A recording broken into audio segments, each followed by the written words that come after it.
আজকের এই ভিডিওতে আমি মালদ্বীপের ভিসা সম্পর্কে একটা অথেন্টিক ধারণা দিব যে কবে খুলতে যাচ্ছে। সম্পূর্ণ ভিডিওটি তার জন্য অবশ্যই দেখতে হবে। আর কিছু যুক্তিসঙ্গত কথা বলবো, যদি আপনাদের যুক্তিগুলো মনে হয় যে না কথাগুলো ঠিক আছে, তাহলে অবশ্যই আমার ভিডিওটা লাইক কমেন্টস কিন্তু অবশ্যই করতে হবে, আমার পেজটা কিন্তু অবশ্যই লাইক দিতে হবে। সো চলুন সম্পূর্ণ ভিডিওটা শুরু করা যাক। আসসালামু আলাইকুম, it's me MK and welcome back to our channel MK blogs. চলে আসছি আরো ইম্পর্টেন্ট একটা ভিডিও নিয়ে। এই ভিডিওটা আমি করতে আসছি কারণ সবাই একটা কথাই কমেন্টস করেন বারবার। আমি যখনই আপনাদের যে কোনো ভিডিও দেই, আমি যদি ফেসবুকে একটা রিলস আপলোড দেই, তারপরেও আপনারা এসে কমেন্টস করেন যে ভাই ভিসার ভিডিও দেন, ভিসা কবে খুলবে। ঠিক আছে, তার জন্য ভাবলাম যে আমি যেহেতু কয়েকটা নিউজ জানছি আপনাদের সাথে একটু শেয়ার করি। ঠিক আছে, এই জিনিসগুলো আপনাদের জানা উচিত। আপনারা আমার ম্যাক্সিমাম ভিডিওতে যেহেতু কমেন্টস করতেছেন, তার জন্য ভাবলাম যে এই ভিডিওটা যদি দেই, আশা করছি একটু কমেন্টসটা আপনারা কম করবেন।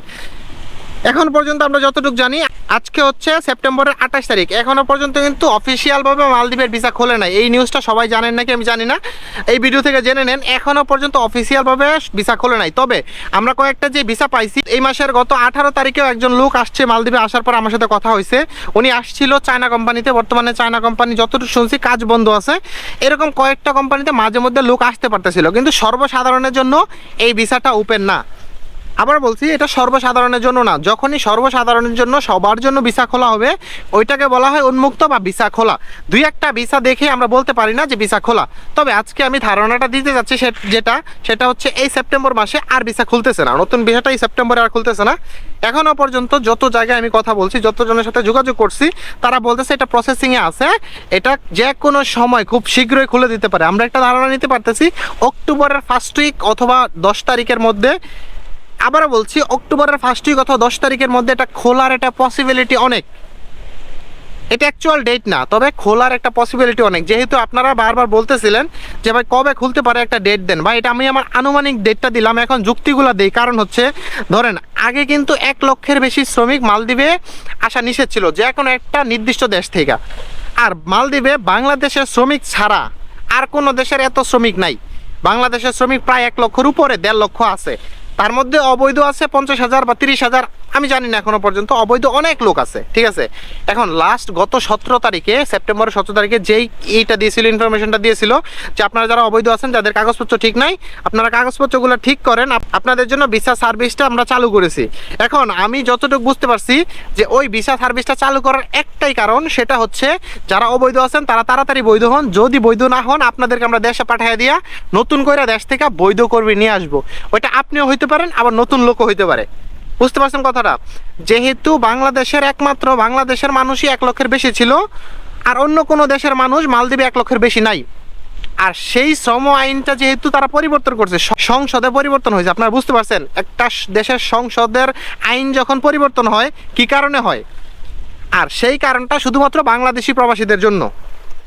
আর আপনারা যদি চিন্তা করেন যে ভিসা খুলবে না, আমরা ভুলভাল তথ্য দিচ্ছি, বা আপনাদের দালাল যারা আছে তারাই বলতেছে ভিসা খুলবে, এটা ভুল ধারণা। ভিসা অবশ্যই খুলবে, যে কোনো সময় খুলবে। ভিসা প্রসেসিং চলতেছে। আমি একটা আনুমানিক তারিখ দেওয়ার চেষ্টা করছি আপনাদের, অক্টোবরের 10 তারিখের মধ্যে হয়তো আপনারা একটা সুখবর পেতে পারেন। যদি সুখবর পান, আমি সর্বপ্রথম আপনাদেরকে আমি চেষ্টা করব দেওয়ার জন্য, অবশ্যই দেওয়ার জন্য। আর মালদ্বীপের অফিসিয়াল যেই পেজটা আছে ইমিগ্রেশন, সেটা তো আপনি দেখতে পারেন, অথবা বাংলাদেশের হাই কমিশন পেজটা আছে বাংলাদেশ হাই কমিশন মালদ্বীপ, এই পেজেও তারা অবশ্যই নিউজ দিবে, 2 দিন আগে হোক আর পরে হোক। ঠিক আছে, আশা করছি আপনারা একটু হলেও হ্যাপি থাকবেন এই জিনিসটা নিয়ে। অক্টোবর মাসে ভিসা খুলে দিতে যাচ্ছে, এটা অনেকটাই শিওর। আপনারা আর কয়েকটা দিন একটু ধৈর্য ধরুন, অপেক্ষা করুন। আমিও অপেক্ষা করতেছি যে কবে আপনাদের এই নিউজটা দিতে পারবো, এই সুখবরটা দিতে পারবো। ঠিক আছে, এখন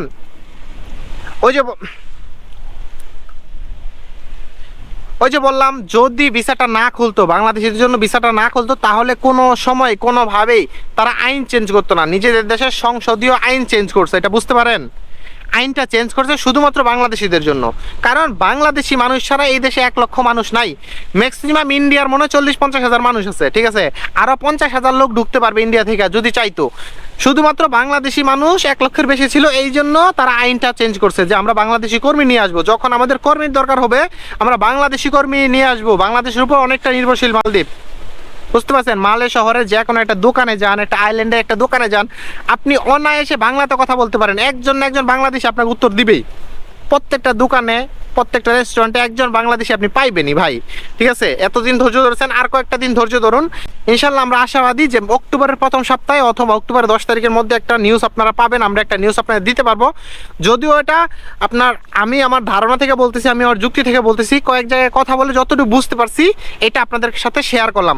যদি ভিডিওটি ভালো লাগে আমার পেজটা অবশ্যই লাইক করে দেবেন। এই পেজে কিন্তু আমি মালদ্বীপ সম্পর্কে নতুন নতুন ভিডিও দিব। আর আপনারা কী ধরনের ভিডিও চান, মালদ্বীপের যে কোনো ধরনের কাজের ভিডিও চান, যে ভাই এই কাজটা কেমন, ওই কাজটা কেমন, এই কোম্পানিটা কেমন হবে, আপনারা চাইলে কমেন্টস করতে পারেন অথবা ইনবক্সে অবশ্যই নক দিতে পারেন। এই পেজের ইনবক্সে নক দিবেন, তাহলে অবশ্যই আমি আপনাদের রিপ্লাই দেওয়ার চেষ্টা করব এবং আপনাদের জন্য ভিডিও নিয়ে আসবো যে আপনারা কী ধরনের ভিডিও চান সেই অনুযায়ী। সো আশা করছি আপনারা একটু হলেও খুশি হয়েছেন। যদি ভালো লাগে ভিডিওটা লাইক কমেন্ট করে দিবেন, আমার পেজটা এবং আমার চ্যানেলটা সাবস্ক্রাইব করে দিবেন। সবাই সুস্থ থাকুন, ভালো থাকুন, আসসালামু আলাইকুম।